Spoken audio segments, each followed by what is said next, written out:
Transatlantic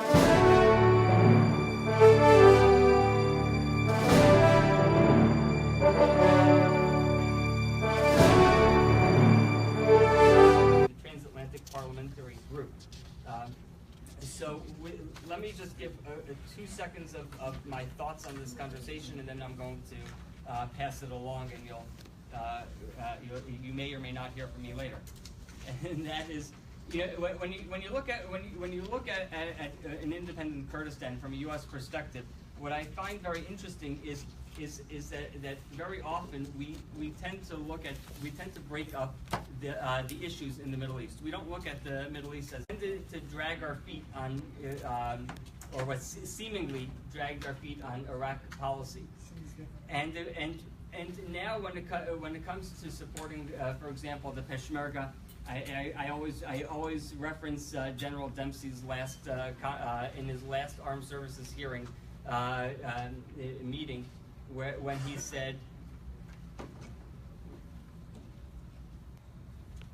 when he was asked by Senator Joni Ernst if we're directly arming the Kurds, and he said yes by pivoting through Baghdad, which is, I guess, Washington speak for directly arming the Kurds. But anytime you pivot to anywhere, I don't think that we're directly doing anything. So the question becomes, what do we do now? And if you take a look at Iraq right now, you have the Shia in the south, which is controlled by Iran. You have the Sunni in the middle, which have nothing. They have no resources or anything to speak of. And then you have the Kurds in the north.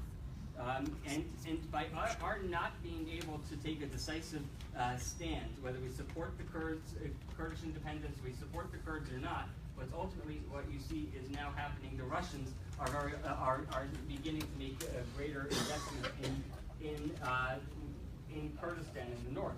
And then if you take a look, if you think about that for a moment, you have the Iranians in the south, you have the Russians who work with the Iranians in the north, and you have the Sunni in the middle.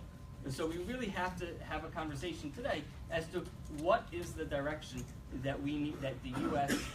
Kurdish relations need to take. With that, I will stop talking, and I'm going to ask Dr. Zagros to say a few words as well. Good morning, thank you. Good morning, everyone. And on behalf of Soran University and London Center for Policy Research, we welcome you all. I think this is a very timely discussion that we are having today here, because in 2 months, exactly 2 months tomorrow, there will be a referendum in Iraqi Kurdistan on the future of the Kurds, whether they should stay with Iraq or break up from Iraq for good. We all know that this referendum, that is forthcoming referendum, it's an important issue for the Kurds historically. This is the first time ever Kurds have the chance to raise their voice and to decide about their future. But I have to say that there is a lot of ambiguity about or regarding Kurdish independence and Kurdish referendum. Sometimes we think that when we say Kurdistan, people are confused. They think this referendum is for the greater Kurdistan. What we mean by that, it's just Iraqi Kurdistan. Our issues in Iraq, the Kurdish issue in Iraq, it's quite different and separated from the other issues of the Kurdish part of the Middle East, of the Kurds in the Middle East. So it's important to understand that this referendum and Kurdish independence, when we talk about it, it's about Iraqi Kurdistan. Iraqi Kurdistan have been the source of stability in the Middle East for the last 25 years, and we are the best allies of the Western coalitions, and in particular with the US, throughout our self-rule in Iraqi Kurdistan.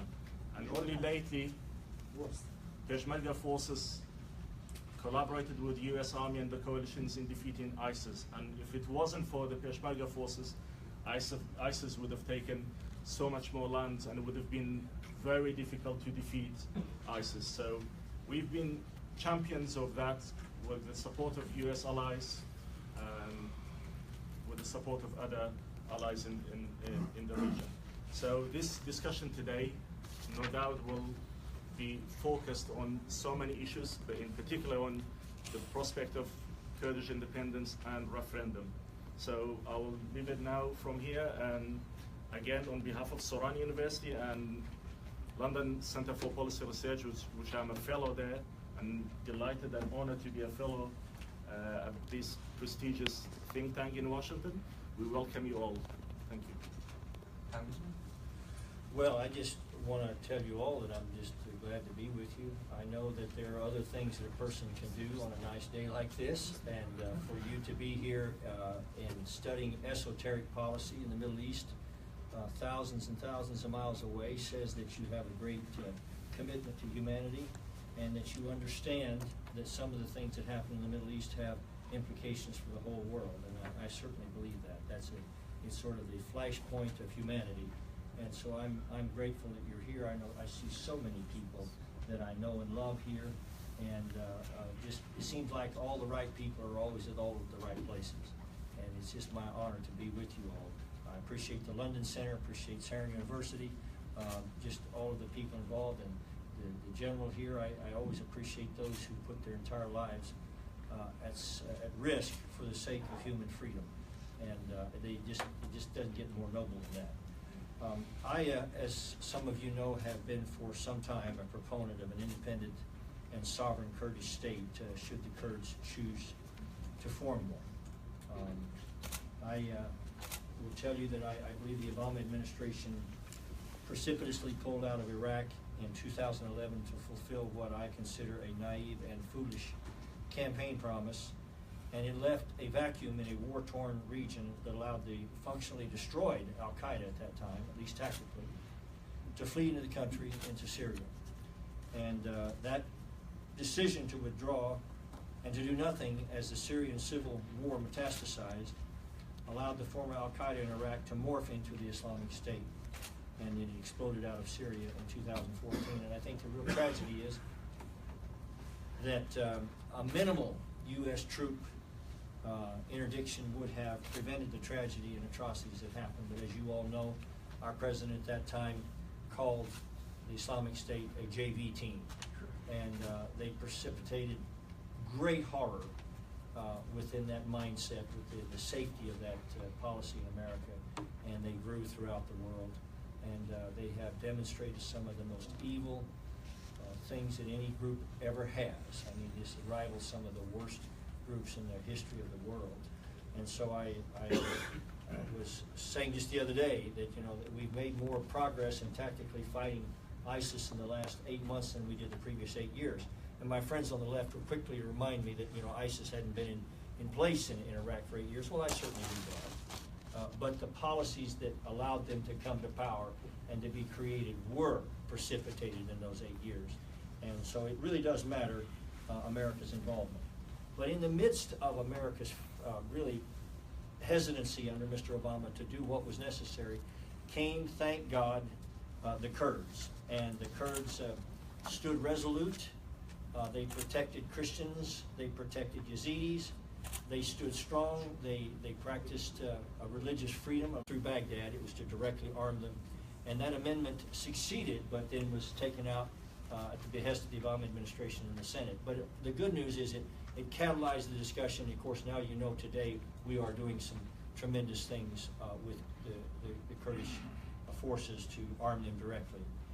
It is important that the Kurds, given, again, their crucial role and their support among many of us, be cautious not to side up to Erdogan or with Iran. It would be difficult enough with the narrative that a Kurdistan would become a puppet of Istanbul or of Tehran. Now, I don't suggest that that's the case. I think these are the times when we caution ourselves not to let that go in that direction. And so I think it's incumbent upon the KRG to show through their actions that their key ally is the United States of America. And fortunately now they have an administration which will respond appropriately in that regard, and that they're not an ally with the Islamist Sunni regime in Turkey, nor an Islamist Shia regime in Iran. So with that, I just thank God for the Kurds, for the way that they have defended so many people, and I think that Professor Zagros is exactly correct. God knows how much worse ISIS would have been and how much more horror they would have foisted upon the people of Iraq if it hadn't been for the Kurds. And for that I thank them and stand ready to do anything that we can to be able to assist them. I know it's a complex subject. I know you're going to hear a lot of that, but that's my basic perspective. So God bless you. Thank you. Thank you, Congressman. Thanks very much, Congressman. Now, Dr. Kamal Kolo, who will be talking about the future of the minorities, mainly the religious minorities in Kurdistan, if Kurdistan became independent, and also the state of affairs of the minorities inside Kurdistan right now. Dr. Kamal. Thank you very much. Thank you very much, Ali, for hosting this with Soran University, this really very important event. And Soran University, this is the second time is holding such an event actually in Washington, D.C. Myself, I'm a Christian, a Catholic Christian, born in Kurdistan. So what I'm talking is going to be a real-life description of what Christians and what the Christianity in Iraq is.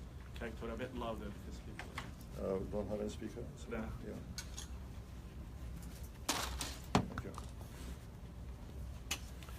Thank you. Just to give some, before coming to the independence of Kurdistan, which is the crucial and the main event that we are talking about today, and what happens to the minorities.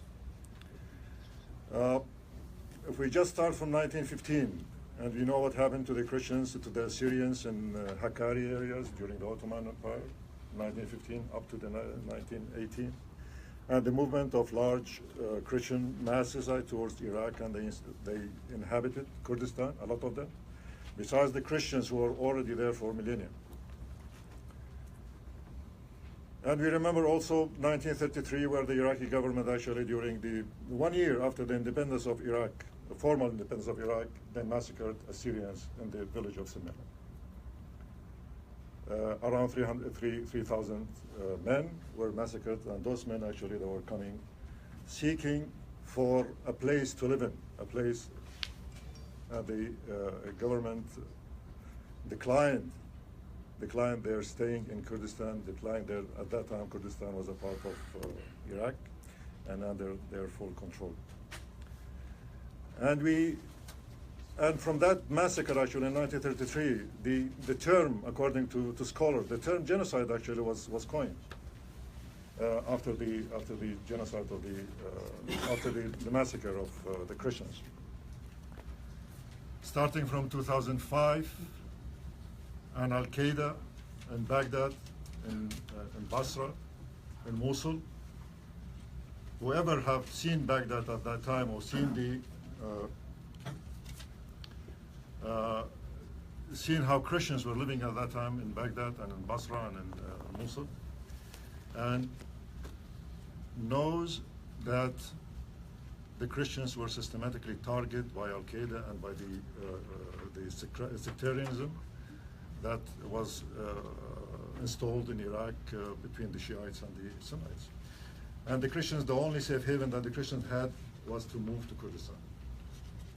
And Kurdistan, if we know the geography of Kurdistan, within Iraq, within Mesopotamia, we will know that it is the natural habitat for Christianity. Besides, the Christians who were living already in Kurdistan with their ancestral towns and villages. So our main question here is what's going to happen to the Christians. And when I talk about Christians, actually I'm talking about the whole minorities that are living in the area between Kurdistan and the government, let's say, controlled areas. What we call them now the disputed areas. And what's going to happen to them, their future, their destiny after the independence of Kurdistan. What's going to happen to them? We keep in mind from 1940 up to 1955, there was an affluent Jewish community from Babylonic times, around 2,500 years, living in Iraq. And suddenly, within 10 years, they disappeared. They were expelled from Iraq. This expelled in Iraq, their nationality was revoked at that time by by the Iraqi government, led by Nouri Said. And we have no more Jews now in Iraq, a whole community. So are we going to face the same fate? Are the Yazidis going to face the same fate after massacre against the Yazidis and Christians? And let me remind actually the audience and myself. Again, I always remember that in 2016, 2 resolutions by the American Congress and by the European Parliament that declared the atrocities of Daesh as genocide and crimes of war for what they did to the Christians and to the Yazidis. So Kurdistan is now, after the referendum, is taking the normal course, historical course, to declare independence. What about the Christians? What's going to happen to them? Not the Christians that are already within the natural borders of Kurdistan, but the Christians who are now, that are caught in between. Where are they going to go? What decision are they going to make? And how we view the Kurdistan independence, and what's the role of Kurdistan actually in absorbing those Christians and protecting them from from extinction within Mesopotamia, their original homeland. And this is what I hope that is going to be our point of discussion. As a person from Kurdistan and also as a Christian.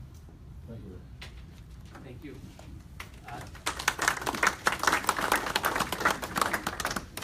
Next we have General Ernie Adino. General. Yeah, well, thanks, Shelley. Thanks, Congressman. Thanks to Soran University for co-sponsoring this event.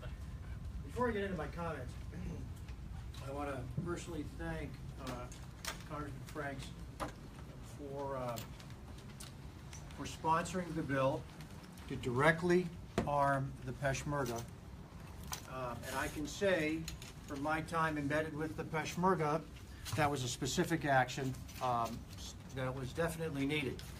I was embedded with a full Peshmerga brigade that was rebadged as a brigade of the Iraqi army, and I can absolutely say with certainty that while other brigades in the Iraqi army were receiving up-armored vehicles, sniper rifles, even body armor, those specific types of weapons and gear were not coming from Baghdad to that brigade. So the reality even today is that shipments to Iraq that go through Baghdad, the manifest, what's on the aircraft, has to be approved in Baghdad a week in advance. Anything that Baghdad does not want in the hands of the Peshmerga gets barred, gets scratched off that manifest. Everything else, if anything, has probably gotten worse. So, if we are serious about acknowledging the Peshmerga's role as the main effort in this war to defend humanity, and it's nothing less than that, there is no war against ISIS without the Kurds. If we are serious about them being the main effort, then we have to do certain things, like equip them directly. Sending arms directly through Erbil is direct equipping. So, Congressman, thank you very much for that. I'm very sorry that it didn't pass in the end. All right. Thank you, Congressman. You are our hero. Okay, so the topic today is Kurdistan unity or breakup, and I want to talk about that specifically. For those in the audience that are questioning whether we should support Kurdish independence or not, I don't think that's the question. I do not think that's the question. The question is, what are we doing to prepare for Kurdish independence? Because here's the fact of the matter. Kurdistan is not leaving Iraq. Iraq is leaving Kurdistan. If we are honest, and I'll say this, rational national rational foreign policy is founded on honesty. It's also a function of self-interest, and its calculus is one of power. All right? But I'll just focus on honesty right now. It serves no purpose to pretend the world is something it's not. We're in the real world. We're not in a fantasy world. And the real world in Iraq is that we have the latest regime in Baghdad that is struggling to execute the functions of national governance. It's no surprise, ever since at least the secret signing of Sykes-Picot in 1916 and the subsequent British and French mandates, where governance was executed out of Baghdad, it was always with the threat or application of violence and military force. Think about that. Think about, is that how it happens in the United States? Or in any civilized country? No. And you can also make the statement that keeping Iraq contiguous all those years has required the application of violence. Is it any surprise that Iraq, struggling to maintain contiguous borders, is going to result in more violence? Not to me. It's not a mystery to me. All right, but the latest regime is struggling to execute the functions of national governance. It cannot defend its borders. It cannot provide for the security of its citizens.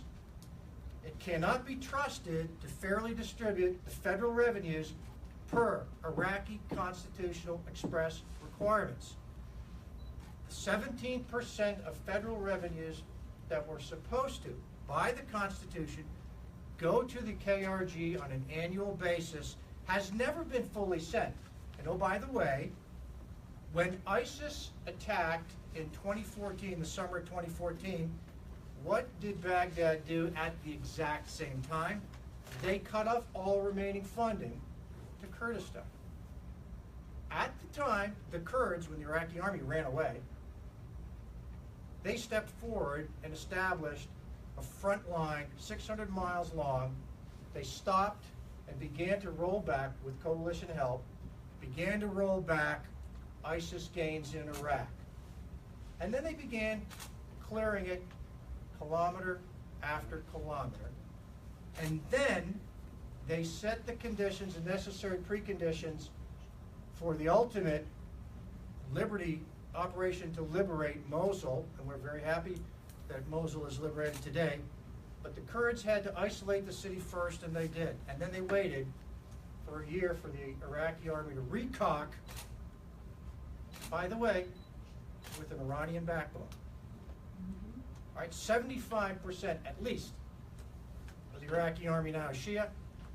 The ministries are dominated by Shia interests. The judiciary is struggling to remain independent from Shia influence. And so you've got a country, a capital, a nation that is struggling to execute the functions of governance. What's left? A flag and a passport.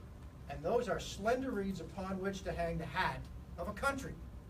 Is that what a country is? A flag and a passport? Think not. So what's happening? As Iraq struggles to execute these functions, a blind man can see it's going to remain the same in the future.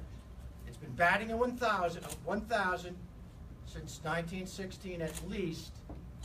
It's going to continue in the future. But amidst all of this, this island of decency and humanity is floating to the top like cream. Like cream. Is it imperfect democracy? I got it. It's struggling with its own internal issues. But people, ethnic and religious minorities, flee to Kurdistan. Who flees to Baghdad? Nobody flees to Baghdad. Have you heard of that? No. They flee to Kurdistan for a reason. So, we've achieved, let's just say, many of the goals that the United States had set for Iraq have been achieved inside Kurdistan. We hope that these could have also been accomplished elsewhere in Iraq, but that hasn't happened. Now I'm going to run through 5 quick items from a U.S. perspective. Morality aside, previous hard times aside, let's look at this through the clear lens of self-interest. What important U.S. interests are served by an independent Kurdistan? If you're going to say you want an independent Kurdistan, you have to have a good reason, right? Why? Why is it? The purpose. The purpose is always the most important thing in any mission. So what is advanced by an independent Kurdistan? 1, the destruction of ISIS. We've already talked about that. There is no war against ISIS without the Kurds. 2, the defeat of jihadi ideology. Jihadi ideology will not be defeated by U.S. voices. We will have, the Western voice will be ineffective in that debate. That will occur within a debate within Sunni Islam. All right? But the United States will have a role, and that is to identify, support, promote, and yes, defend the moderate Sunni voices that are out there. Kurds being one of them, a very well-known moderate voice. If you look at a map, you unroll a map, you look at where the black flag of ISIS is, the black flag of ISIS has never flown over Kurdish soil. The Muslim Brotherhood began proselytizing inside Kurdistan as early as 1952. The Kurds have proven resistant to Islamist jihadists since then. And to this day, the black flag of ISIS flies throughout much of Iraq. It stops at Kurdish-controlled soil, period. 3, the U.S. foreign policy is purposed primarily, in key part, on the promotion of democracy. Now, yes, the Kurdish region of Iraq is an imperfect democracy, but so is ours. We won our independence in 1776. For 13 years, we argued with each other. It wasn't until 13 years later that we fully ratified a constitution. We did not have a constitution for 13 years. Here we have a democracy in the midst of a pretty desperate area. A sovereign and independent Kurdistan doubles the number of friendly sovereign democracies in the Middle East overnight. Okay? 4. Since we pulled our combat power out of Iraq in 2012, Iran has emerged as the dominant power in the Gulf. Reestablishing a balance of power is always seen as a good thing in foreign policy circles. I assert that it is here. We cannot wring our hands and roll our sleeves up at the same time. Something has to be done. How do you reestablish a favorable balance of power? The last piece of terrain left open to the introduction of a counterforce, a counterbalance to the creeping Iranian influence, which is stretching all the way to the Mediterranean now, my friends, is the Kurdish region of Iraq, and yes, Rojava in the north of Syria. There's hair associated with that piece. I got it. So, reestablishing a balance of power means checking Iranian power, not accommodating it. And I'm not talking about just urging people to get along, because they don't. But we can take positive action to disrupt these Iranian land ambitions. All right. And 5, assured access to energy. Assured access to energy. Iraq combined potential and actual reserves of crude and natural gas are second in OPEC only to Saudi Arabia. 2/3 of that oil, that energy, where do you think it is? It's under terrain right now dominated by Tehran. Yes. The remaining third, where is that? Iraqi Kurdistan. And the Kurds have a pipeline running north into Ankara. Ankara gets money off that pipeline, Erbil gets money off that pipeline. That pipeline, contrary to most conventional wisdom, was not disruptive. It was a unifier. Both countries are motivated to keep that oil flowing. That oil has the potential to reduce Ankara's reliance on Russian energy. It imports 30% of its crude, 35%, and 60% of its natural gas from Moscow. The European Union is even more dependent. In 2014, Europeans published a national energy security strategy, purposed in large part to diversify its purchases away from Moscow. Kurdish energy can help. Thank you. Thank you, General. Now I'll go to my colleague and fellow at London Center, Professor Walid Faris, who is also co-secretary for Transatlantic Parliamentary Group. Thank you so much. Congressman, thank you. Eli, thank you very much. Dear colleagues, very pleased and honored to be with you on the panel. And thank you all for coming. What I would like to do is to add to what the esteemed colleagues have already developed, which basically is 80% of the discussion. I would want to go back at a higher altitude and talk about the debate. How the debate is happening about this issue, both in Congress, the administration, in the media, in the region, and across the Atlantic in Europe. Because it's going to boil down to two things. How will the region organize its referendum, practically speaking, and what the others, those friendly and those hostile, are going to be talking about and responding with. So I'm going to raise 3 points. Point number one will be the state of international law and relations with regards referendum, self-determination, and eventually the rise of new states. We have to understand if it's permissible, not permissible, what the various partners are going to be talking about. Second, the actual geopolitical reality that the General has already mentioned, that we have a sense of, but how to basically deal with it is going to be an important position. And I would add to what the General has mentioned, a couple of points about the U.S. position. Number one, going back in time, because that's where the discussion is going to go, the United Nations General Assembly, because that's where international law has been built, has actually, even during the Cold War, addressed the issue of self-determination. So it's not illegal. It's part of the international legal system. All depends on how you're going to articulate this, who's going to recognize it. Unfortunately, during the Cold War, most of these attempts made by several cases failed because of the level of violence. And of course, because of the Cold War and because of regional, ultra, extremist ideologies. There were many attempts for similar referendum, or separations. I could give you multiple cases. Southern Sudan, for 25 years, has been struggling. It did not work during the Cold War. There were 1 million people killed. Nigeria, if you remember, Biafra. The Kurds of Iraq during the Cold War, under the Saddam regime, the Ba'athist regime and the Saddam regime. The Basque in Spain. There were a lot of violence. The international community was not ready.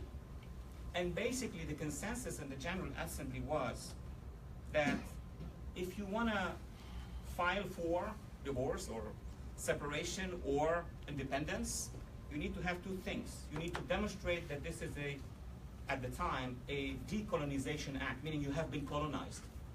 Your culture is different. You cannot express your language or identity. And second, it has to go through a referendum. International law has been always trying to object to violent separations.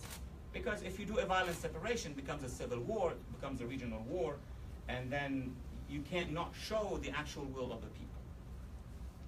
Post-Cold War, things started to change as international law added persecution, if the communities are effectively persecuted, if they are effectively represented, so you don't have couple factions who lead a community and then against the will of the community want to separate or not. If possible, it's non-violent, at least there should be a level of negotiations. And if the act of referendum would be followed by an agreement. This was the progress of international law, especially after the collapse of the Soviet Union. The set of negotiations between the 14 republics and Moscow have had an impact. And there have been 4 cases, at least, if not maybe more, one could refer to. One is Czechoslovakia. There was a Czechoslovakia, there is now a Czech Republic and a Slovak Republic. And people in Prague just ride their car, go to Bratislava with no problem, come back the same night. It did not affect their lives. It responded to what the societies wanted on both sides, civilized. And actually, there are more Slovaks living in Prague, you know, than, no, I'm going to say more than in Slovakia, but then before the separation. During the 90s, although it was bloody in the beginning, but at the end of the day, the international community agreed that Bosnia would separate. There was a lot of violence, but there was an agreement that Kosovo would separate. The Serbs were not happy, but that's the recognition by international law. Then in southern Sudan, after decades of violence, there was an agreement. Of course, there were pressures. This is to demonstrate that even if there is violence in the origin of a case, the end of it should be via agreement. International law is here to help. So this is the state of international law. If I can summarize it quickly, let me move to geopolitical realities which have already been covered. A, let's not kid ourselves. There will be a regional opposition to the referendum and to any attempt by the Kurdish communities to call for separation. We know that. And some of this opposition is coming because of ideological reasons. The Khomeini regime in Iran, would want other minorities to separate elsewhere, but they don't want minorities to separate or communities to separate if they're not under their influence. That's a long discussion. If they are under their influence, they may consider this. They want the Houthis to take over in Yemen and maybe to separate, but not the Kurds of northern Iraq. So that is political. Other countries in the region are sensitive about their own ethnic communities. And as you have mentioned, an independence of the Kurds or of Kurdistan in northern Iraq does not mean necessarily that it has to trigger separatist movements in the region, and the government that would be issued from that referendums should commit that they're not here to break up other countries. Now, there will be Baghdad opposition. We speak with their officials, but Baghdad can negotiate with Erbil. They have already accepted, don't we know, after 2003, in the decade after 2003, the establishment of a federation. We need to consider that the referendum that the KRG is about to organize is produced by the fact that there was a federation. And one feature of federal regimes and confederal regime is that they have the right to organize federations. Even non-federal regimes can organize referendums. Scotland, now these referendum could succeed or could not succeed, but the right for a referendum is guaranteed by international law. What did Quebec do over the past 20 years? Some in Belgium are calling for referendum. So it's not against international law or against international peace to call for referendum.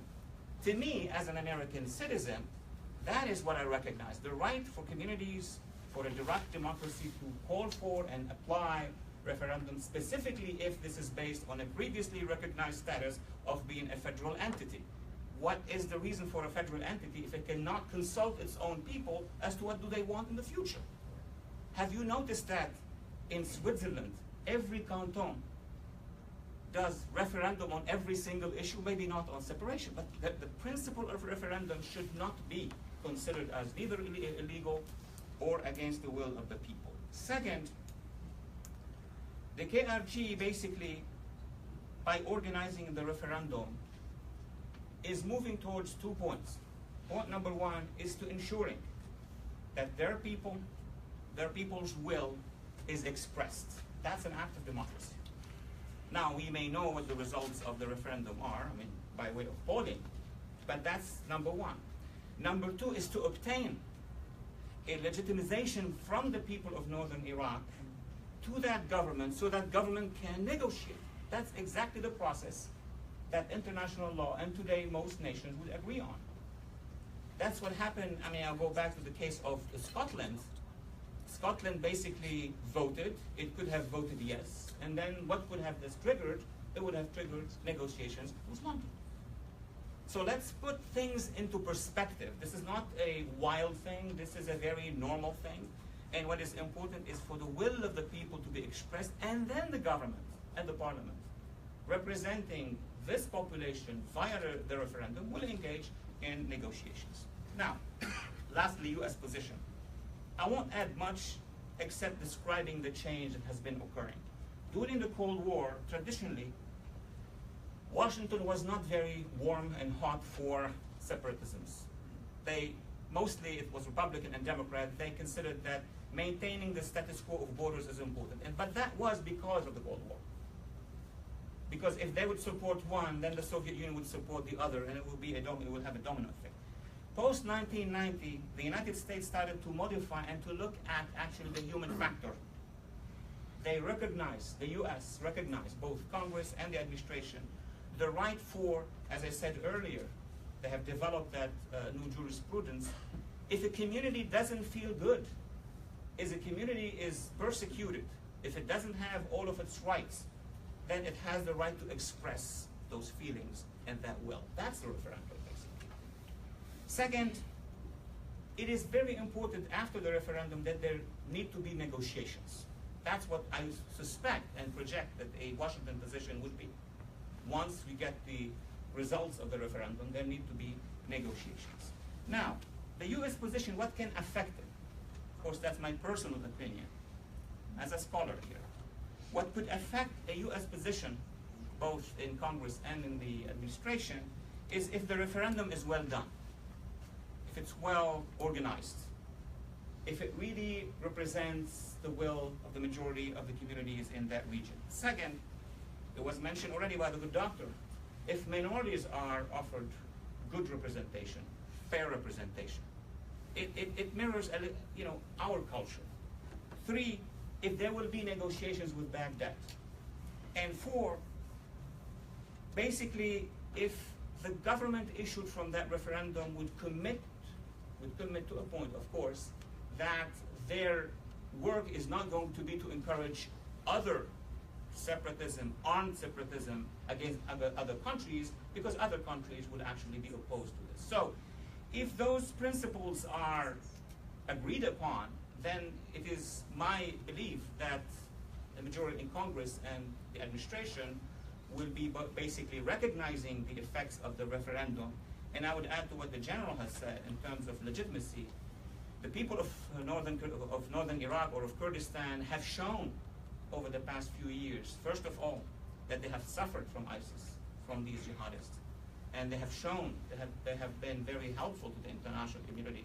And they show now that among many partners that we have in the region, they will be the one of the many guarantors in the region that terrorism is going to be fought against, should it be the jihadi terrorism or the Iranian influence. Thank you very much, ladies and gentlemen.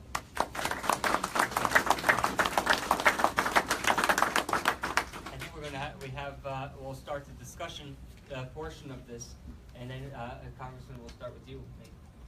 Well, I appreciate that, because I'm going to have to depart here in a few moments. I chair the World Summit on Electromagnetic Pulse, and so that's taking place right now, and it's only an existential threat to the world, so it's no big deal. No, I'm just kidding. But I appreciate so much of the material that's been presented here today, and just a couple of practical questions, and if I could, I'll throw it out to whoever might want to answer it here on the panel. But if disputed areas fall under KRG control, how would you see the transition of power from the current Iraqi military and the Kurdish Peshmerga? And let me just follow up and say, it's important for us as Americans. It looks like, though, that between the NPGF, NPU, NPF, that there's really no Christian Provincial Council that governs its own military force independently. And so I would also say, what do you think we could do to encourage the KRG to give protection to Christians and to increase their repatriation of these Christian lands where they have the ability to somewhat defend themselves? I know that's kind of a complicated mix here, but again, how to make the transition from KRG control to KRG control, and how do we protect the minorities within these lands that have been their home forever? Dr. Polo? Thank you very much, Congressman. Thank you, Ali.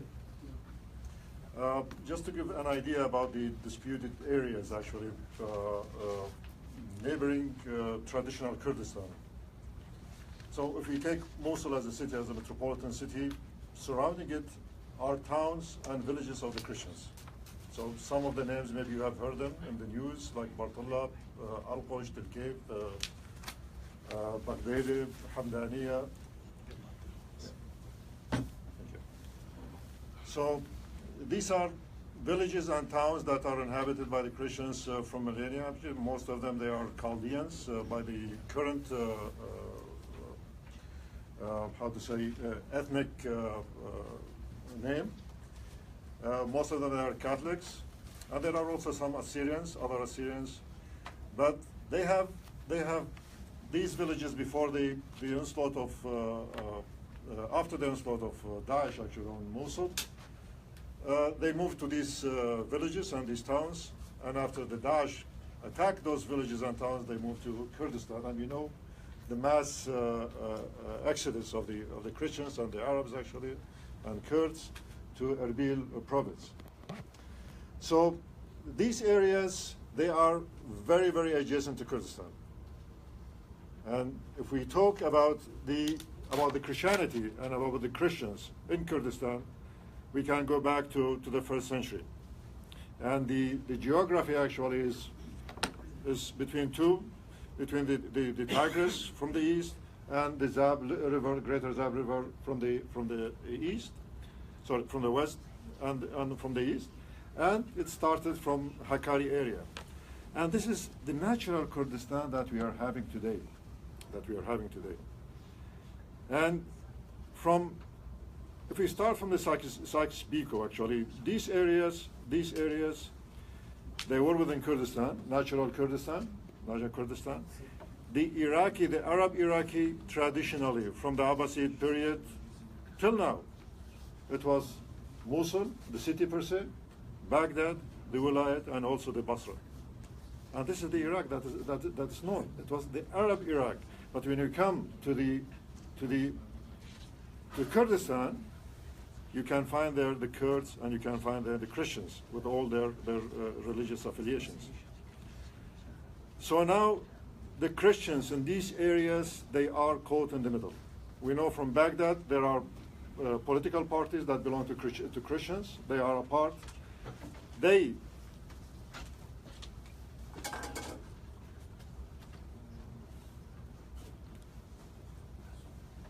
Congressman, please, from all of us in the crowd, please pass on our best wishes to your fellow Arizona and Jungle King. Thank you very much. I appreciate that. You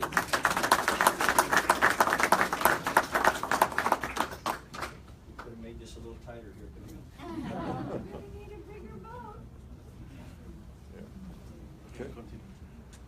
So the Christians actually now and the church, they are caught between a group of parties, some of the parties that are in Kurdistan and the other parties that are in Baghdad.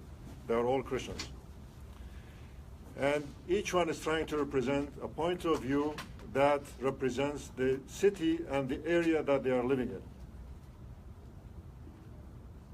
So there is a group of point of view that the Christians here should ask and should demand an autonomous area with international protection outside the governance of Baghdad and outside the governance of Kurdistan. But there is another view here that says it is better for the Christians to be a part of Kurdistan within a protected area, with autonomy of independent Kurdistan. The political parties with the church, they do not agree to the fate of the Christians here in this area, what is going to happen to them. And the last conference that was held in Brussels actually was boycotted by the parties that were in Baghdad, Christian parties, and also boycotted by the church that's represented, the Patriarch. What remains for the Christians, as I see it, as a scholar, to protect the Christians and to protect their faith, and we know their history, what happened to them. And this is the last stand actually for the Christians or for the Yazidis. Either they will continue to live in their homeland or they are going to move to other place. And we know from 3 million in the 70s, now the Christians that are in Iraq, and I'm talking about all Iraq, actually we talk about 400,000. They were forced to go outside Iraq, and a lot of them were killed. As I see it, I mean the international community, United Nations, European Parliament, and European countries should offer Kurdistan as an independent state all that's possible to protect the Christians. And Kurdistan, by the way, the KRG, in a declaration, and it is, you can call it like a white book, in 2009, they clearly stated that they are pro-autonomous area for Christians within the disputed areas around Mosul. And with the last conference, actually in 2016, the Prime Minister Barzani, he stated the same ideas. So Kurdistan is not against the protection of the Christians within international law and within the geopolitical situation that is developing. Actually, it is very dynamic, as everyone knows, in that area. So one thing is that the Christians, as I see it, they have to present a package to Kurdistan. What do you want? How you see your future in this area? As a Christian myself, I have a very bad experience with the central government. Not personally, but I mean the whole Christians. Christians were by thousands in Baghdad, they were by thousands in Basra, and within a very short period, they were attacked, they were killed, their children were killed, and suddenly they disappeared from Basra, and disappeared from Baghdad. They couldn't live. And they were attacked by their neighbors, by their very people that they have lived for hundreds of years. So where did they go? They go to Kurdistan, to their original homeland. And this homeland actually is the last stand for the Christians in Iraq and Kurdistan, with the help of international community. I mean, they should negotiate, they should offer, and the Christians also, they should offer them the protection within the limits of international law. If they want to join Kurdistan, they can join Kurdistan. If they want to autonomous area, as I see it, I think it should be under the protection of Kurdistan, but not within the central government. The central government has proved year after year, since the establishment of independent Iraq in 1932, not pre that, during the mandate period. After one year of independent Iraq, they massacred the Christians in the village of Samir, Iraqi army. So what kind of more instances, more examples we need from history that we should lie our faith and our confidence in the central government? That represents, as we know, the Shiites and a lower level, the Sunnites. Thank you very much. Thank you. Thank you. General, I want to ask you, what are your thoughts on exactly, just in the past, in previous conversations, we always talk about Kurdish shopping lists. Very often, various groups from Kurdistan will come and say, Ellie, let's meet with a member of Congress to talk about, and Kurdistan, I mean the greater Kurdistan, and every day there was one period of time that almost every day of a week that I would bring these various different parties and groups to the same member of Congress, and every day there was another shopping list that we absolutely, positively had to give to whichever group that was within Kurdistan. As we look to this KRG referendum, this Kurdish Iraqi referendum, what are some of the thoughts of that list that we need to do in order to help advance this cause, or that we can do? I don't want Well, to overstep where we can. I prefer to kind of change that question, Elizabeth. By all means. What can you, because I'm here to speak from the U.S. position, what can we do to advance U.S. interests, given that there's a referendum coming up, right? Correct. Okay. One, establish a large-scale U.S. base in the only friendly part of Iraq right now, which is the Kurdish region of Iraq. Large-scale, permanent, like we did in Europe after World War II. Bring families. It is that safe. It is that significant. The enemy we are facing has an advantage of persistence. They're in it for the long haul.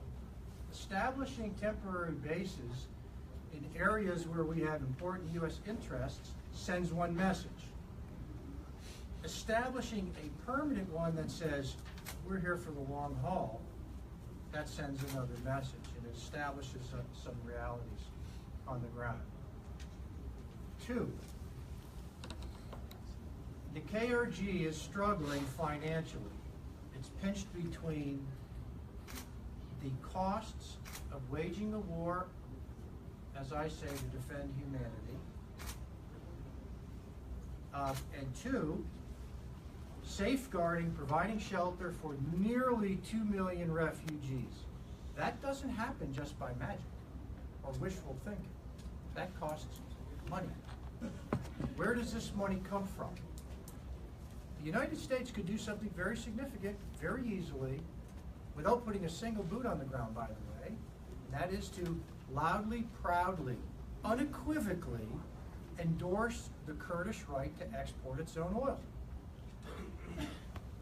Wow, we could do that. We haven't done that. I'm not sure why we don't do that. Okay. You know, Waleed had talked about the international system and the sanctity of sovereign boundaries, and absolutely, that is a concern, and it has been a concern for traditional foreign policy specialists for generations. But there are always exceptions to every rule when there is compelling rationale, and when important national interests, like the potential of a strategic reversal in the Middle East, we're in Mesopotamia all the way to the Mediterranean, is now handed to Tehran and its ally Moscow, you got to do something. Okay? You got to do something. So, establish a large, permanent U.S. base in Iraqi Kurdistan and support the Kurdish right to export its oil. Good luck. Yeah, now we will take some questions. Soon, Bayan Khan, the Kurdistan representative in Washington, will be here to deliver her remarks, but until then, now we'll take some questions. We have a question in the back, yes. If you could say your name and then... Yeah, I'm I'm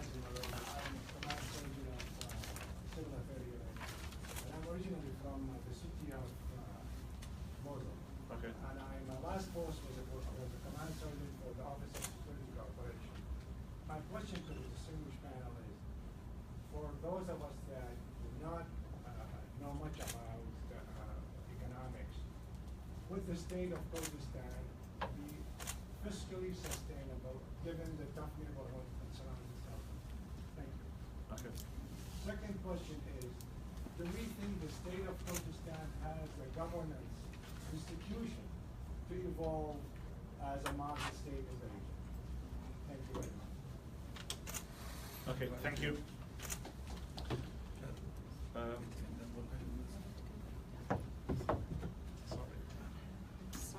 Sorry.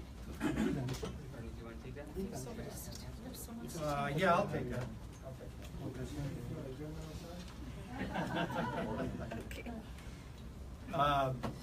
Fiscally sustainable. Kurdistan sits on 1/3 of Iraqi oil reserves.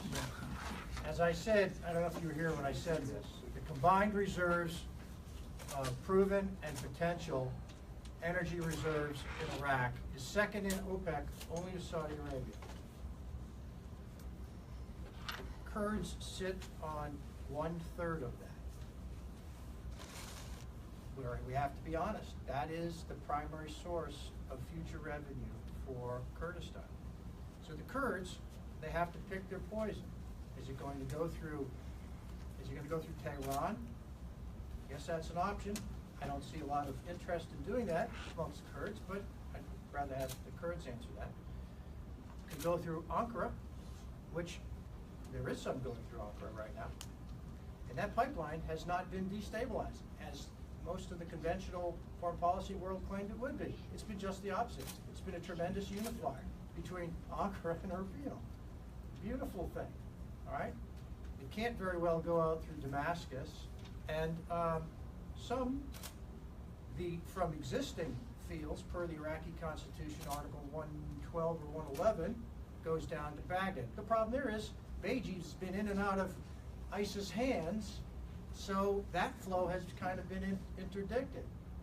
So with international endorsement for the Kurdish right to export its own oil, that oil has the potential to undermine Moscow's levers on Ankara and on Brussels. Some of those European dependencies on Moscow's energy goes up to 90 and 95%. We can only expect so much out of a European ally if Moscow's got such a tether on them. It's in our interest. Support it. So that's one thing. The other thing is, I know the KRG is working to diversify its economy. It has to do that. It has to do that. And I'm not an economy guy, but a blind man can see that. Your other question was, I think, the governance. Was it institutions? Shall I respond? All right. Let's let Dr. I think, yeah. Before Ali introducing Bayan, I just want to come to your question and also start with dispelling a misconception here. And so many times we hear people from the media and other places, regional countries, but also international communities saying Kurdistan lacks institutions. I think people who are not aware of Kurdistan, they might say that, or they see Kurdistan or northern Iraq as the place in 1991. Look at all the universities that we have in Kurdistan. We have 30 universities. Because we have so great system, not in every way, we have to be honest about it, but we have great institutions. We can accommodate more than 2 million refugees without any problems, even though we are facing hardship right now, okay? Because of strong institutions, we managed to eradicate extremism in Kurdistan completely. I need to say that if you have like parliament, is a judicial system, independent of the services, that's really what I meant, more specific. Yeah, I was going to into the list, but also look at the Peshmerga forces who defended Kurdistan. When ISIS war broke out, every army in Iraq and Syria just abandoned their armament. ISIS, in the matter of a few days, all the way from the Syrian border, managed to occupy until they backed that border, except they couldn't do that in Kurdistan. The parliament there is a negotiation now to go back to the parliament, and all political parties are in a very healthy discussion right now. Sometimes, again, we hear in the media that there is a strife and there is a war might come to Kurdistan, and political parties might fight each other again, but it's not true. Look at all the discussions that are going on in Erbil and in Slimani every day between different political parties. And also when it comes to independence, nobody has any objection towards independence. They have questions regarding the mechanisms, how to implement it. objections towards independence. But anyway, we will have more questions later, but before then, I'll go to Ali. Thank you. It's a pleasure to introduce the head of the KRG mission in Washington, Bayan Abdul Rahman. But you know, it's interesting. I think of a conversation that I had with Bayan when we met almost 2 years ago, I believe. This past week, I had the opportunity. I was in New York. I met with several of Prime Minister Netanyahu's cabinet members for some meetings. One of the comments that I was asking him, I did ask him about Kurdish referendum, but it's a conversation for a different time. But one of the comments that I made was that when you look at Kurdish independence, I compare or contrast that to the Palestinian independence. The Palestinians are looking for their own state from Israel, and what they're doing is they're looking for everybody else to give them their independence, which is very interesting. When the first time that we met. That I met with Bayan, she made the comment that we know that nobody can give us independence. It's for us to make that happen. And as time goes by, and you see that trying to the security, as we see it, as was spoken about much of the conversation up until this point. The Peshmerga are really taking care of the security, and you see that in Kurdistan, it's relatively safe, I guess, by comparison to elsewhere. And as Ernie and Nara were just talking about, the buildup of to create a self-sustainable society is really amazing. Amazing when you compare it to other areas in the Middle East that are looking for their own independence. So I just found that to be very interesting. It was a very enlightening conversation the first time we had it, and I'm sure that whatever Bayan has to say right now will be just as enlightening. Bayan? Well, thank you very much. I hope you can hear me. I'm sorry if I don't know if I'm yelling or not, but anyway. I'd like to thank the London Research Centre and the University of Soran for hosting this event and for inviting me to address you. May I stand up? Yes, please. Okay, thank you. I'm sorry, my voice is not very strong, so... You're strong. We know. And I would also like to apologize for arriving late. I just had something that I couldn't get out of. I'm sorry that I've missed probably most of the interesting part of the discussion, so I apologize if I'm going to repeat statements that have already been made.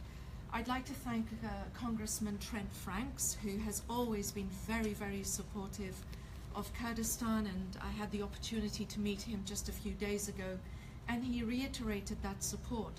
From his perspective, most of his support for Kurdistan is because of the openness that Kurdistan has had towards other minorities, the Yazidis, the Christians and other minorities, and the fact that we've had an open door towards hosting them as displaced, and we would like them to have a much better future when they return to their homelands. I would also like to just set out a few statements regarding the referendum, and I apologize again if all of these issues have been raised and dealt with. We believe it's our democratic right to have a referendum on independence, just like Scotland, just like Quebec, just like Catalonia, which also has a referendum on October the 1st. The people of Kurdistan should have the right to voice their opinion, and we are going to take that opportunity on September 25th. Those who think that it may be delayed or they can persuade us to delay it, I think they don't understand how committed we are to the referendum and to September the 25th. I just heard the tail end of a question and answer regarding governance. I'd like to address that issue. I may not be answering the question directly because I didn't hear the question. We do have issues in Kurdistan. There are many issues. There's governance, there's corruption, there's a free media on the other hand, and irresponsible media, and that criticizes both the media and the establishment, by the way, and I was a journalist myself for 17 years. We have many things to be proud of and many things that we need to improve. On the issue of governance, we have just signed contracts with two of the large consultancy firms. There are 4 large consultancy firms around the world. 2 of them have signed contracts with the KRG to look at and review all of our oil contracts, all of our oil production, all of our oil exports. And once they have done that retrospectively, the reason there's a delay is because they're doing this retrospectively. Once they've done the retrospective audit and they're up to date, their information, their findings will be made public. So all of these questions raised about the oil sector, the lack of transparency, we are trying to deal with this. With regards to the Peshmerga, we recognize that Kurdistan should have one unified professional army. And we have made an agreement with the UK and Germany, with those 3 governments, to help us draw up a roadmap so that in the next several years we can unify the Peshmerga under one umbrella and make it a unified national professional force. Already, I would say, just to echo what Kak Nahru has said, already the Peshmerga have proven their professionalism. All of the Peshmerga come under the Ministry of Peshmerga, whether they are with the KDP, with the PUK, or already under the Ministry of Peshmerga. This is where they are ordered, this is where they receive their information. With all of the political crises that we've had in the past couple of years, the Peshmerga have never deviated from the fight against ISIS. We shouldn't forget that. With all of the financial problems that we've had, a 30% increase in our population because of the displaced and the refugees, the fall in oil prices, the lack of support from Baghdad in sufficient terms. With all of that, the population of Kurdistan has, I think, done us proud in the way that they have accepted the refugees and the displaced, and the Peshmerga have remained committed and focused on defeating ISIS. We are also introducing a biometric system for all who receive a government salary or any kind of welfare payment, whether it's a pension or a disability allowance. The reason to do this is to iron out, or to eliminate rather, any ghost workers or anybody that receives 2 or 3 welfare benefits. It's also a way of recognizing who we have in the government and what they're doing, and then eventually being able to assess, do we need all of these people to do these jobs? We also have a roadmap to reform that we have agreed with the World Bank. It's our invitation to the World Bank. We invited the World Bank to work with us on this roadmap to reform, is to restructure the economy so that while we are dependent on oil, and we may be in the foreseeable future, we will work harder on diversifying the economy. I think it's worth noting all of these efforts. There are other things as well. We are also streamlining and bringing the Ministry of Finance up to international standards so that our Ministry of Finance moves from being a money shop or a salary paying system into being a proper Ministry of Finance with policy decision-making powers. These are some of the reforms that we're engaged in right now while we fight ISIS, while we have a huge humanitarian responsibility. All of these things should be recognized, and all of these things go to prove that Kurdistan can be an independent state. Of course, we will rely on Baghdad, we will rely on our neighbors. We want to have good relations with everybody, foremost with Baghdad.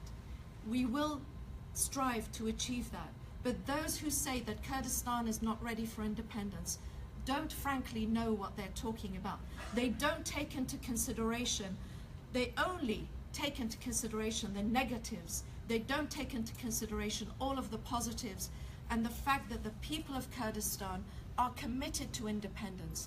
As Dr. Nahru said, there is debate on the mechanism for the referendum, on the date of the referendum, But on the question of an independent Kurdistan, the vast, overwhelming majority of people in Kurdistan want an independent state. One final comment on independence. We all expect that on September 25th, a clear majority will vote in favor of independence. That then gives the Kurdish leadership the mandate to negotiate with Baghdad. So far, when we have talked about independence, sometimes it's been portrayed as the dream of one man, as the idea of one party. By including all of the parties, and we still hope that Goran and Kemal will come on board, the door is open and there are negotiations. By proving that it is not one man or one party, it is the people of Kurdistan, that will stop that argument. It will also strengthen the hand of the Kurdish leadership when they negotiate with Baghdad and with the international community on our right to an independent state. It will be to the benefit of the region to have an independent Kurdistan. What I would like to ask you, does the status quo really work? Does it really work to have Iraq the way it is? Why not try something different? I believe it was Einstein, and I'm going to misquote him horribly, who said doing the same thing over and over again and expecting a different result is a sign of madness. Well, let's try something different in Iraq. Let's try something different in the Middle East. Let's bring about a Kurdish state that will be a factor for peace and stability, something that doesn't exist so far in the Middle East. Thank you all, and again, I apologize if I have repeated comments that have already been made. Once again, I'd like to thank Congressman Trent Franks, Eli Gold, and the London Centre and the University of Soran, and thank all of you for being here. Thank you, Mr. Yeah, sure. Great speech. Yeah, so let me the gentleman who asked about governance, I have one quick piece I'd like to add to that. He just stepped out. All right, so, yeah, I caught you. Yeah. It's been said that when's the best time for independence? And history answers, there's never a best time, okay? There is never a best time. There wasn't a best time for the American colonialists in 1776.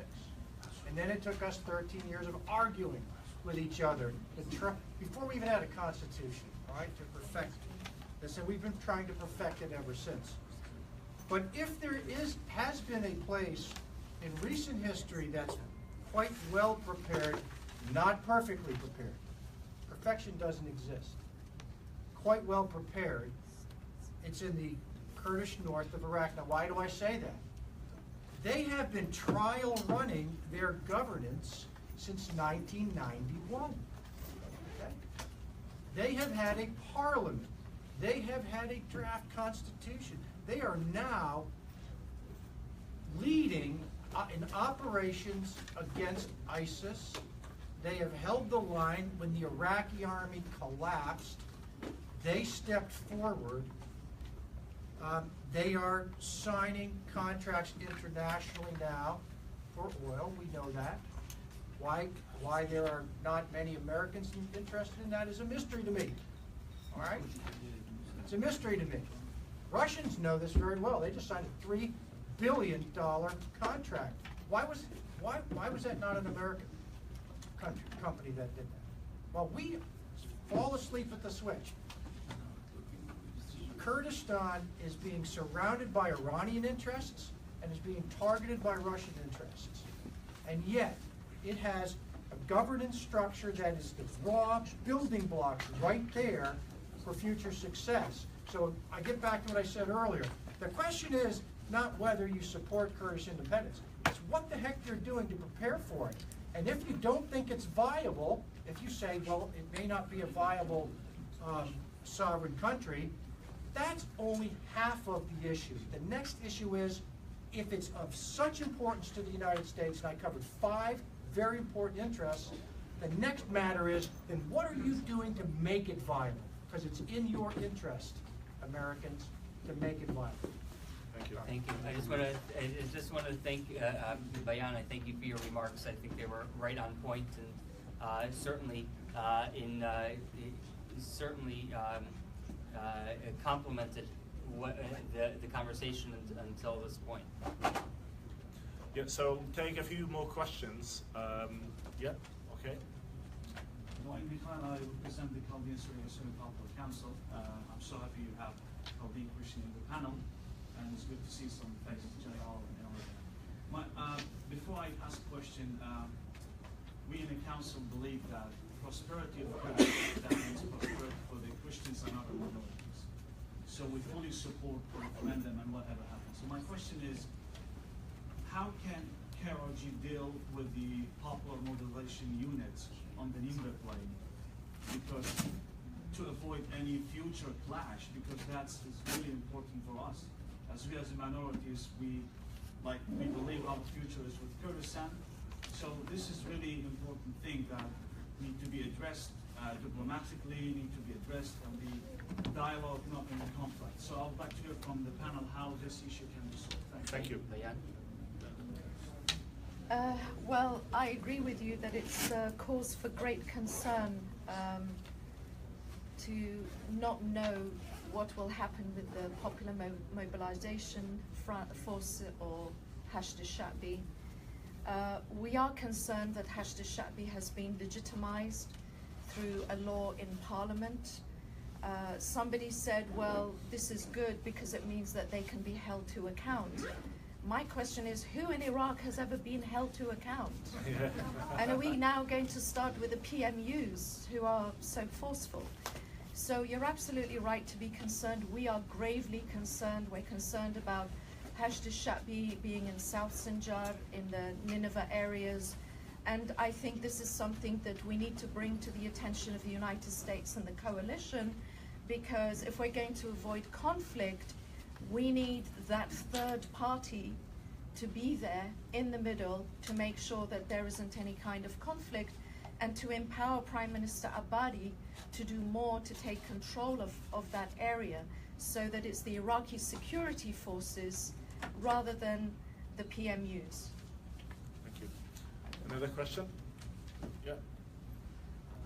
My name is Harry Comedian with our International Legal America. My question was, Dr. Ferris spoke about the importance that the referendum be well organized. Have there been international observer missions expressing an interest to take part, or has the PRG invited I think, Berhan, again, you are more aware of the situation more than any of us. So the referendum is being logistically organized by the Kurdistan High Election and Referendum Commission. They are the ones who would arrange for international observers and monitors. As a government, we welcome international monitors and observers. We encourage our friends in the international community that have observed our elections previously to come in and observe the referendum. For us, it's important that the referendum is seen as transparent and fair and open. So if your organization would like to be an observer, please let us know. And we wouldn't arrange it, we would put you in touch with the Election Commission or the Referendum Commission. Yeah. That be impacted by the referendum. I'm sorry, a census, and then a referendum. That Article 140 was not the first Iraqi document to set forth that precise three-phase process for the resolution of areas like Kirkuk. Would you like to know where I first heard of it? In the 1970 agreement, the famous 1970 agreement between Saddam Hussein and Mustafa Barzani. They set forth a three-phase process exactly identical. Now, when Mustafa Barzani signed that document, he said he knew he was signing it with a poison pen, because he also knew that strength counted, and Saddam couldn't be trusted, and that Baghdad had the muscle at the time, and we know that fell apart. Right? But the conditions are a little different right now. A little different. The three-phase process is not new to anybody, except that the first two phases were never implemented. In fact, it was not a good U.S. effort to try to normalize the disputed areas. If you translate the word normalization from whatever language it is to English, it means sending the newcomers home. Those who were moved in from other parts of Iraq into Kurdish populated areas to change the demographics. Now, this is not a forceful process. It was set up to be a voluntary resettlement of these people. Monies were set aside, or were supposed to be set aside to do that. That didn't happen. We're now at the point now where the Iraqi army ran away. The disputed areas are now controlled by the KRG.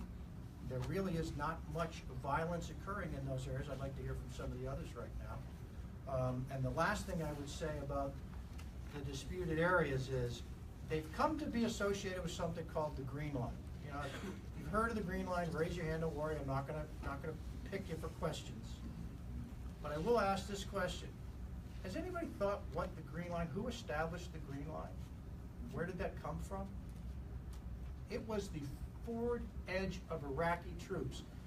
In 1991, when the U.S. established the no-fly zone of the north and forced the Iraqi army to get off the Kurds' backs, Saddam pulled back his troops only so far. He didn't pull them all the way out of Kurdish historic areas. He pulled it back only so far. And that forward edge of troops became known as the Green Line. There's no other magic to it. That's just as far as Saddam Hussein was willing to do. Thank you. I'll take the last question, Kagbalen. Thank you. I have two questions for Bayan. Bayan, you know that 12 years ago, there was another referendum held in Kurdistan, and 98.8% of the participants voted for independence and separation from Iran. What's your expectation now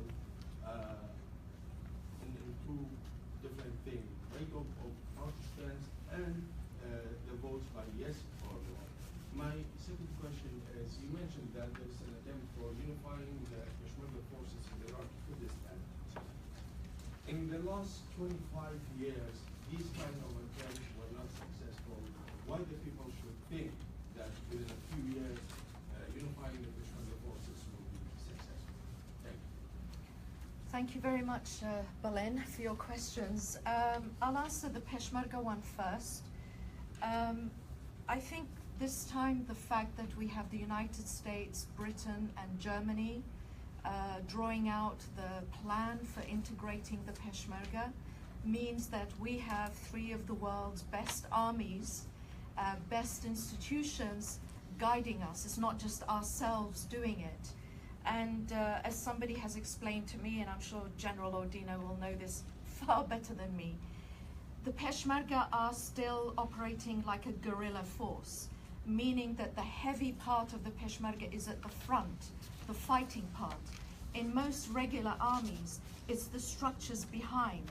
It's the logistics, it's the organization. That is the heavy part, and the fighting part is lighter. So this is something, of course, I'm not a Peshmerga and I don't pretend to be, but this is the kind of deep structural change that we need to make in our Peshmerga forces, as well as unifying them. It's not just unifying them under one umbrella, which they half are already. It's also changing the structure of the Peshmerga.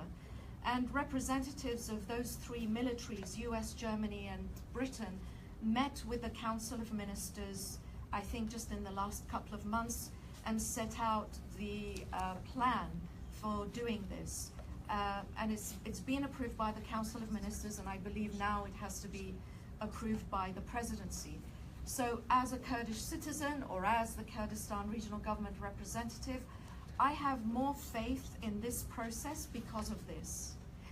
With regards to the referendum in 2005 versus the referendum now, the referendum in 2005 was not official. It was organized by an NGO. I voted in it. I don't know whether they had monitors and observers. I don't really know how official it was. As a participant, it didn't really feel very official to me. It was more like a festive atmosphere. So the big difference is this referendum that we're going to have in September is officially mandated by a law that passed a few years ago to create the Referendum Commission, and the Council of Ministers approving the referendum going ahead, and then now hopefully we will have international observers and so on. With regards to the turnout and the result, we're including the disputed territories, or the so-called disputed territories, so it's possible that there might be a higher no in the disputed territories. I think the referendum in 2005 was only in the Kurdistan region proper, I'm not sure. So there might be differences, but I think honestly the big difference, this one is official, this one is organized by law, it's organized by an institution that is part of one of the establishments in Kurdistan. The one in 2005 was an informal referendum organized by an NGO. People in disputed territories also vote, right? I'm sorry? People in disputed territories also voting for this. They will do, yes, Yeah. yes. Yeah, if I may, Dr. Ronald, a follow-up question. The figures of referendum was monitored by the international monitors because it was at the same day that there was a general election in Iraq, and the referendum included, and the boxes for collecting the votes for the referendum was in the voting centers. Second point is, you mentioned that this one is more official, but unfortunately, so far none of the countries has recognized this referendum. And the question is how we are going to make it a legitimate thing in the absence of the parliament in the Iraqi Kurdistan region, and talk to the countries with the results.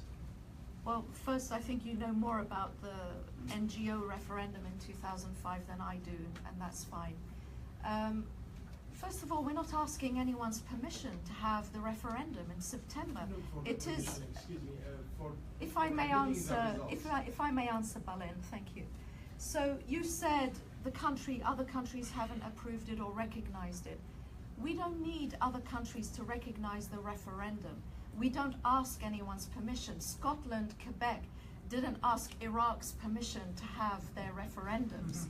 So it's our democratic right, and nobody should deny that. And even the United States, which officially has said, don't do the referendum, it's saying don't do the referendum now, but we recognize your legitimate aspirations and your rights. So we're not asking anyone's permission. With regards to Parliament, technically and legally, we don't need Parliament to be sitting to have the referendum. But of course, we all want Parliament to be sitting, and there are great efforts going on right now to have a political agreement among all the parties and to reinstate Parliament in time. That is everybody's aim, so it's not one party's aim or one person's aim. Thank you very much. And I think Walid Faris was talking about the legality of holding referendums, not only in Kurdistan, in other places, that it's absolutely, again, it's a misconception that you need permission from other regional and international powers to hold a referendum. It's entirely up to the people of the communities, of those who wishing to vote about their future. Yeah, I want to thank everybody for joining us. In particular, I want to thank Dr. Mustafa, from President of Soran University, for co-sponsoring this event with us, and for coming all the way from Erbil as well as Naro and Dr. Kamal Kola. I also want to thank Trent Franks for sponsoring, but also joining us today. And I also want to thank Bayan. I know that your schedule is just as busy as the Congressman's. His was busy in the back end. Yours was busy on the front end. We're all good. I thank General Adino and from coming up from Florida for this. It shows, I think, that the idea. The reason why I mentioned everybody independently, and of course Walid Faris as well, who came from all the way from Washington. But I think the reason why it's important to mention where everybody came from is because this is not just an important concern of Kurds in Kurdistan. But it's an important issue relating to Americans here in Washington, in Arizona, and in Florida as well. So I think this is this is a timely discussion. I hope that people came out of this discussion knowing more than when they came in. All too often, people people will think when you're talking about Kurdish independence, you're talking about the greater Kurdistan. Most of those people probably couldn't find Kurdistan on a map.